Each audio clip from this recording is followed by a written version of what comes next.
అక్రమ వసూళ్లకు పాల్పడుతున్న excise inspector రాముతో పాటు అతనికి సహకరించిన ప్రభుత్వ ఉపాధ్యాయుడు జక్కని వేణును ఏసీబీ అధికారులు అరెస్టు చేశారు.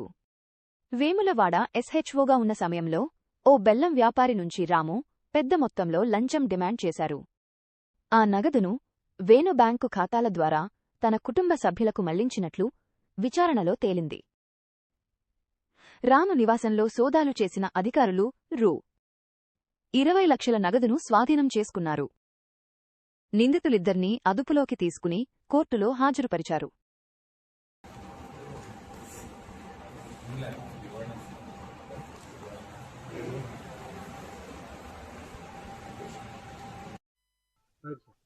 మీడియా మిత్రులందరికీ నమస్కారము.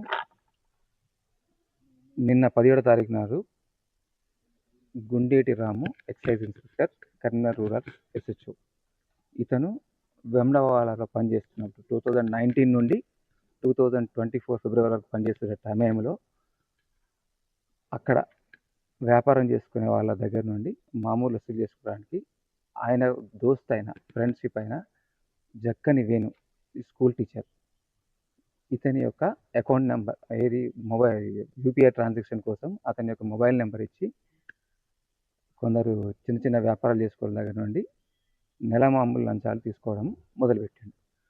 దీని యొక్క పిటిషను మా డీజీ గారికి ఎవరో గుర్తెలియని వ్యక్తుడు ఇవ్వడం జరిగిన దాని మీద ఇన్వెస్టిగేషన్ చేసి అది నిజమని నిరూపణ అయిన తర్వాత పర్మిషన్ తీసుకొని నిన్నటి రోజున కేసు చేసి నిన్న సాయంత్రం రాత్రి 8:20 గుండేటి రామును మరియు జక్కని వేణుని వాళ్ళ యొక్క రెసిడెన్స్లో అరెస్ట్ చేయడం జరిగింది. అరెస్ట్ చేసిన తర్వాత గుండేటి రాము యొక్క హౌస్ మొత్తం సోదా చేయగా అతని ఇంట్లో 20 లక్షల రూపాయలు క్యాష్ దొరకడం జరిగింది.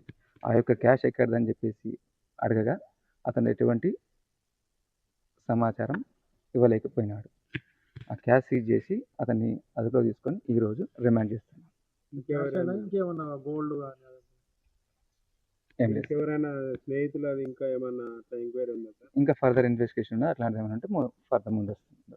కరీంనగర్లో చేసారు సార్, అంత గతంలో ఉన్నప్పుడు చేసిన ఇప్పుడు ప్రజెంట్ అయితే ఓన్లీ వెమ్లవాడ ట్రాన్సాక్షన్ మీద ఉన్నది. పాత వాటి గతంలో పనిచేసిన వాటి ఎస్. నా పేరు పూర్ణం చందర్, ఇన్స్పెక్టర్ ఏసీబీ కరీంనగర్.